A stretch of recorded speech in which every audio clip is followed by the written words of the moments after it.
These are the Occlusion Revolution tuning machines I chose. They're kind of a vintage style, but they're a 19:1 gear ratio. But you can see they still have kind of the standard gears set up.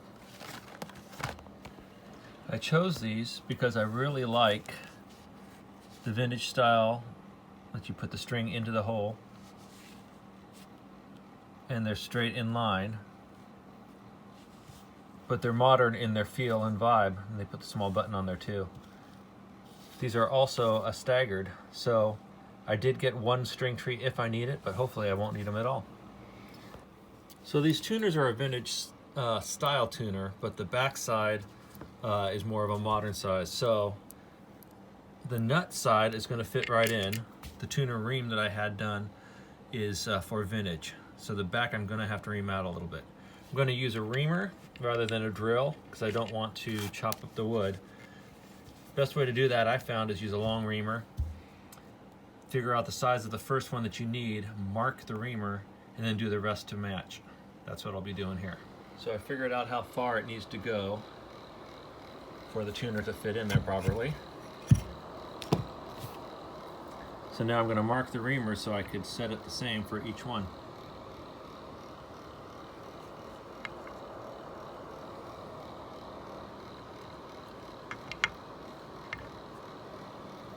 So it was slow, steady, and check your fit often. What I like about the method of using the reamer is you can see this side fits in. It's a little bit looser on that side, but because of the taper, it won't fit in that way. But it makes it so this fits in nice and snug still. Not a lot of play. Those tuners are going to fit great.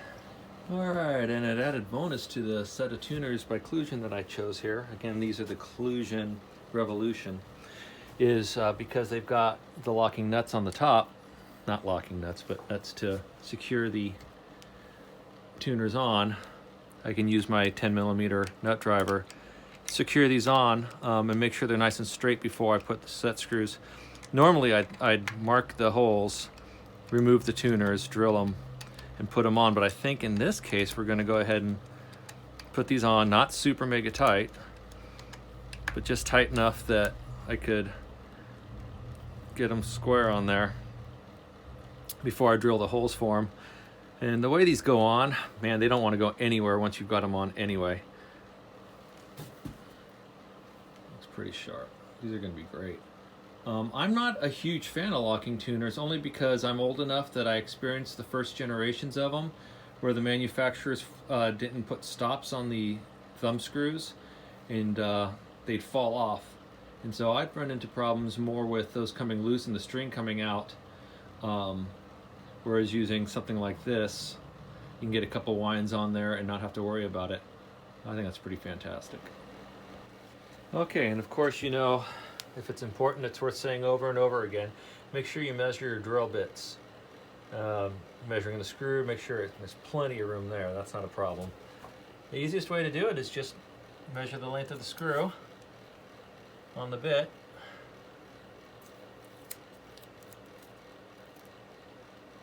And tape it off where it should end. And I'm actually going to go ahead and wrap the tape because it's got a smaller space to be able to go into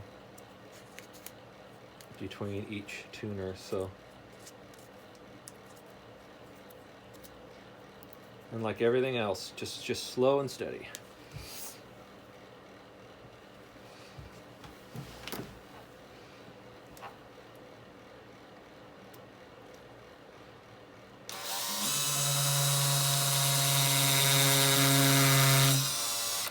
Make sure you use the right size bit, of course. Measure it to the drill, to the screw.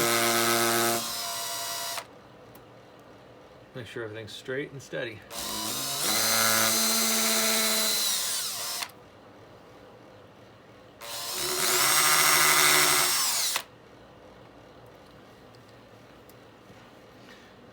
Good flat solid surface would be great.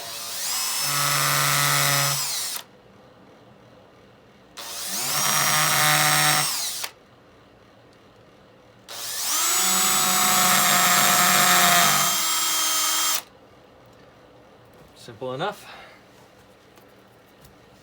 All right, and I believe in cleaning as I go, so you just use little things like your little screwdriver to get between these. Just want to get all the sawdust and stuff out because it's a lot harder to get out of there once there's screws in the way. Also, I'm sorry about some of the camera angles and stuff, but you can tell I'm paying more attention to what I'm doing here work-wise than the camera. I apologize for that, but hopefully it'll also help me get the results I'm looking for. All right, so now we can put the screws in. All right, and I realize I've been blessed with accumulating quite a few tools over my years. So you may not have a reamer, you may not have 500 million different screwdrivers that you can choose from, but I do have a few different types that I prefer. This screwdriver is nice because you can get a good start on things and start working it in.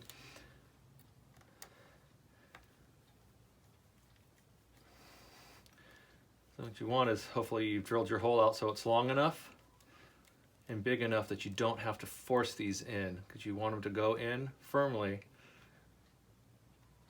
but not tear up the heads on them.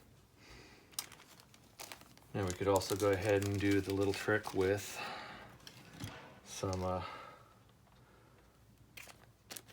wax as well. Actually, I'm going to go grab some. All right, some paraffin wax. You may remember this from the wax potting episode I did. This I just bought at, I think either Safeway or Nob Hill. It's like $5. I'm actually going to play with the idea of melting that a little bit when I do the screws to put the neck in the body.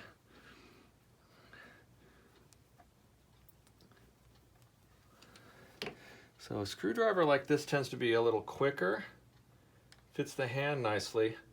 But if you need a little more torque, you can use your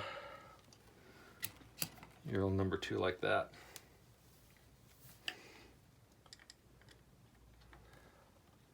So what's nice is these are going in nice and firm.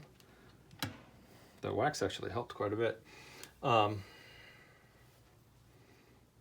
not no danger of stripping, you know, the hole being too small, bending, or actually I've had screw heads break off before, even depending on the work I'm doing. Now this one feels like the screw head not be fitting properly. Oh, there it goes. Okay, just my line of attack. Get the angle right.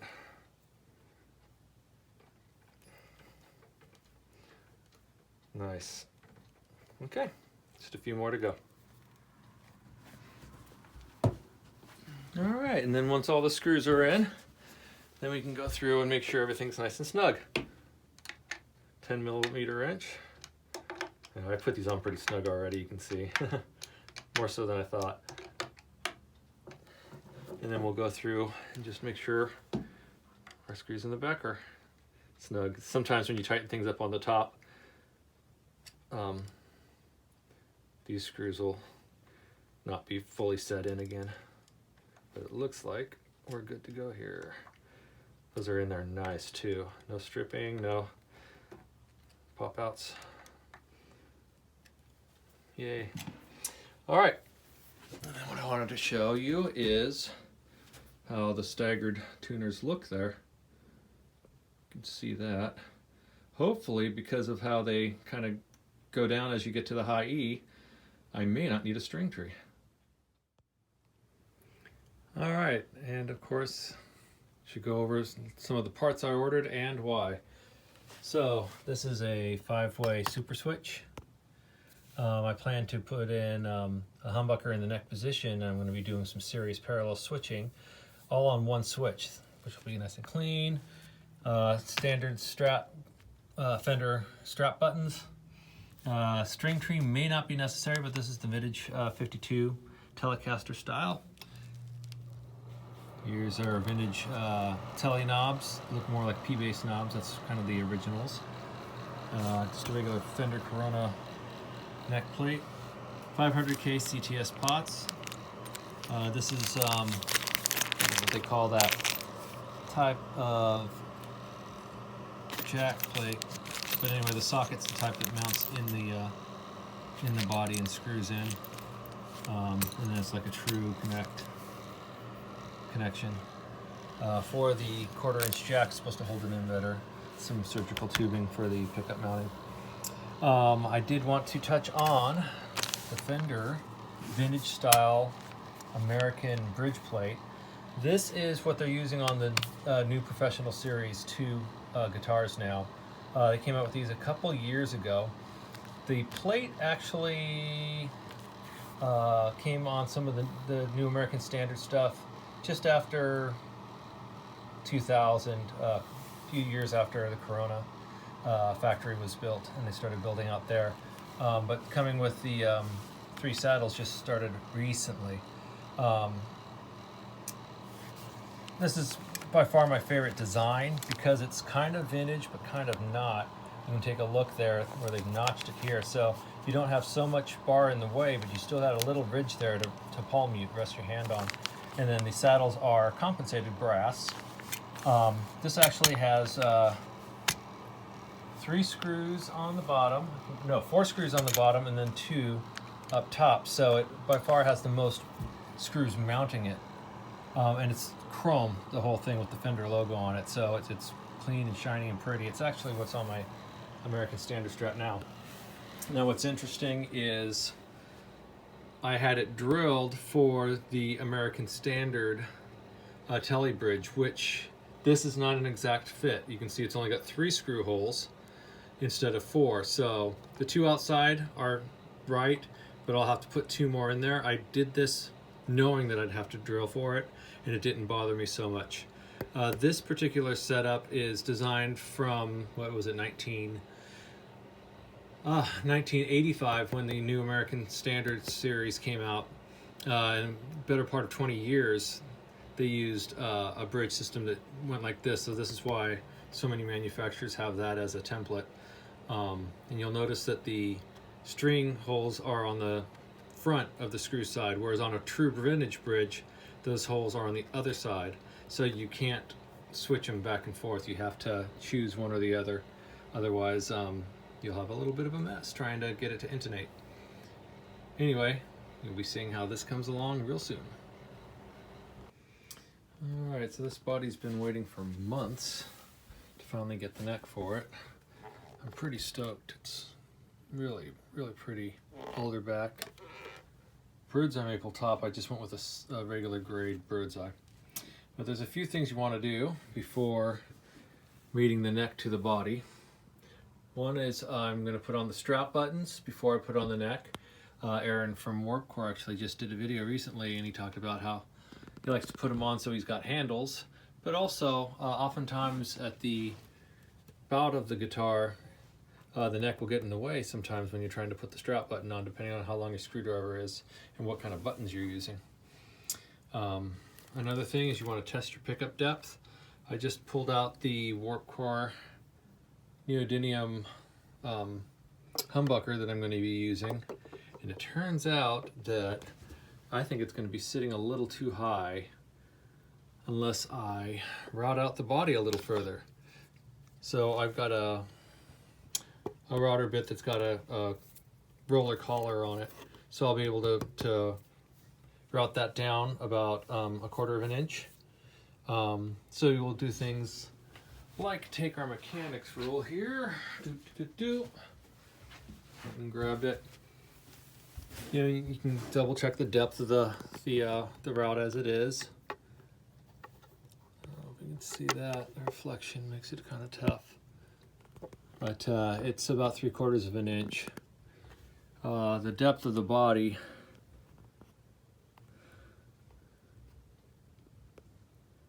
is a solid 1.5 inches. So I can easily go down 1/4 of an inch and not have to worry about going through the body too deep.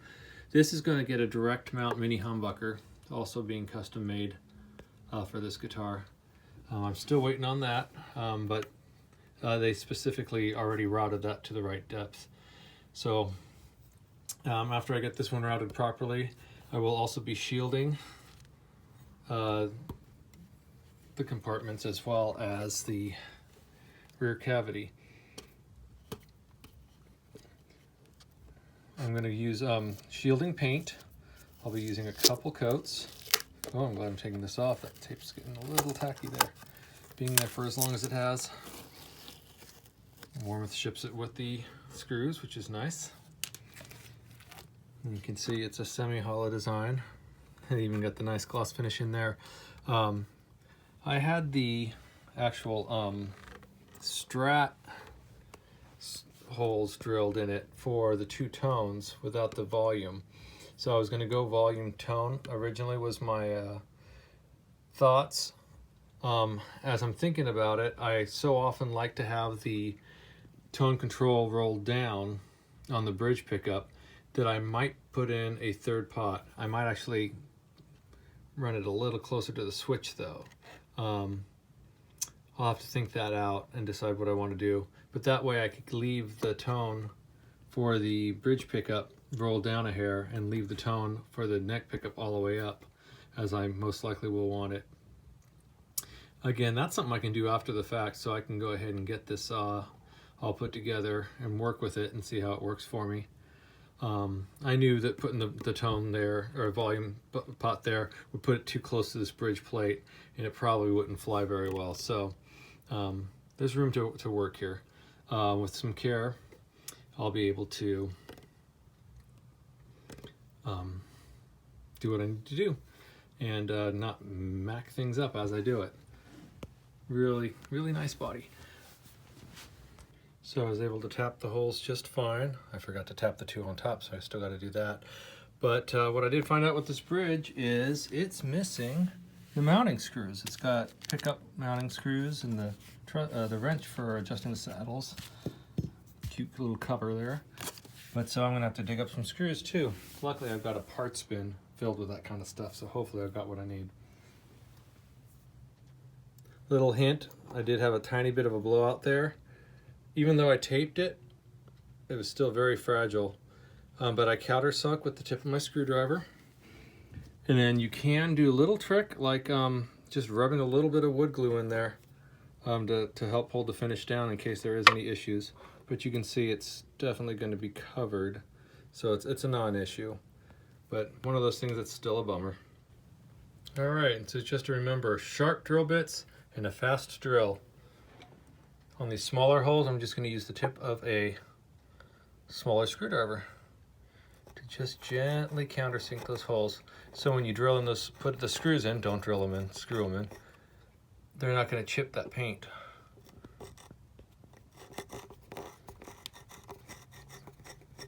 There we go. Nice. All right, so I just got done routing the hole to the depth I want it. Just a note to tape off your work area so you don't scratch your finish, and have a shop vac nearby because there's a shop vac. Things are messy. This is the bit I used. You can see it's got the little roller, ball bearing rollers there, which went off against the inside edge of the guitar body, and so the router bit itself only followed that line.